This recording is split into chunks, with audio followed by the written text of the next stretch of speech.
Today is Friday, Parashat Shemini. It's also the 10th day of the Omer, which is 1 week and 3 days. It's under the heading of Tiferet Shebagvura, which would mean like the glory within discipline.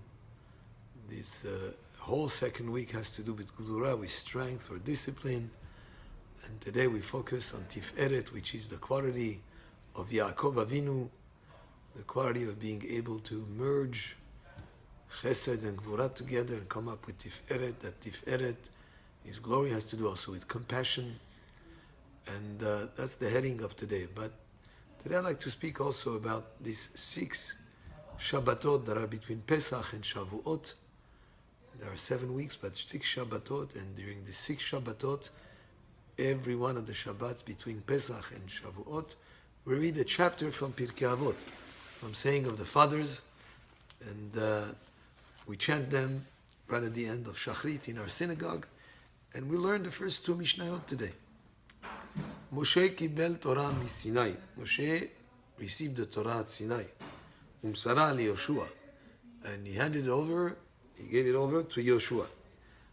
Yoshua bin Nun then gave it lezkenim, to the elders.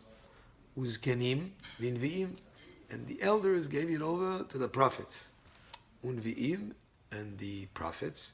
Mesarua le'anshei Knesset hagedolah, they gave it over to the people of the great assembly.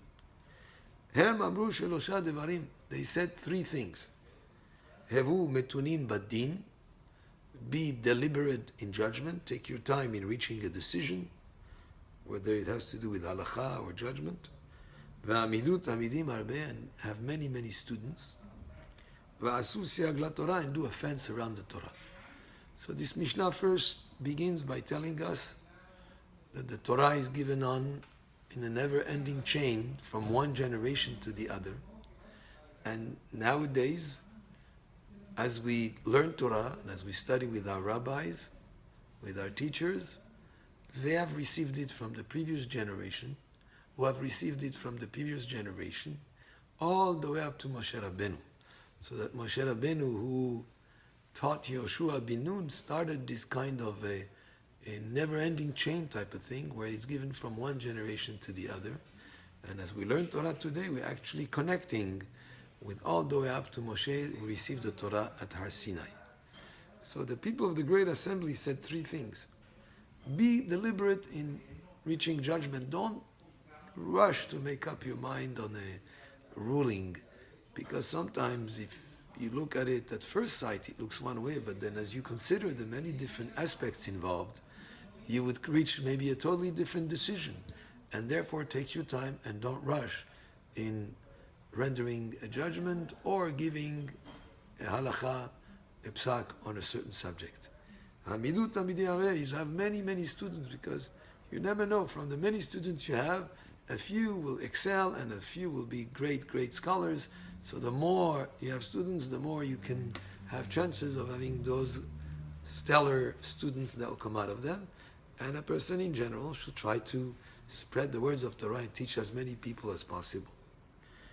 V'asu siag laTorah, make a fence around the Torah, is a buffer zone, so to speak. Even though Shabbat comes in at a certain time, we light the Shabbat candles, but 18 minutes before. Why? Because we don't want to come to be chas v'shalom mechalel Shabbat, so we have a little bit of a safety zone. And the same thing happens many times in rulings of Chachamim, that make sure that we do not come to do a averah that would be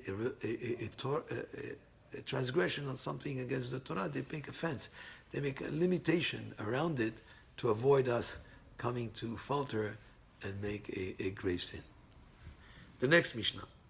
Shimon HaTzadik was Mishyarei Knesset HaGdolah. He was one of the remnants of the great assembly. Omer, he used to say, Al shlosha devarim ha'olam omed, the world rests on 3 pillars. Al Torah, on the Torah, study of Torah, fulfilling the words of Torah. Ve'al avodah, and on service of Hashem, which is nowadays prayer.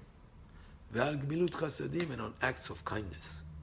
These 3 aspects, acts of kindness, service of Hashem, which means prayer, and Torah and learning Torah, are three pillars that actually are the essence of the three patriarchs. Avraham Avinu had to do with chesed. He was giving and hospitable, the guests, and all to do for others. Yitzchak Avinu was going to be himself a korban, a sacrifice. And today, instead of our sacrifices, we have our prayers. So therefore, he represents the quality of prayer to Hashem. And Yaakov Avinu, who dwelled, Ishtam Yoshev Ohalim, he dwelled in the tent of Torah. He was known for learning Torah. Those patriarchs are leaders for us to learn and to emulate. So these three pillars are three aspects, not just for the world, but also for each and every person. To adopt these three principles as principles that are very important in every day of a person's life, which is chesed, doing acts of kindness whenever the opportunity arises, learning Torah, which is something that a person should do every day, and prayer, which is also an important aspect of everyday life, to connect with Hashem through words of prayer. And these three aspects not only for the personal life of each and every person, but these are the three pillars on which the whole world exists and rests. Baruch Adonai le'olam, amen ve'amen, and Shabbat Shalom.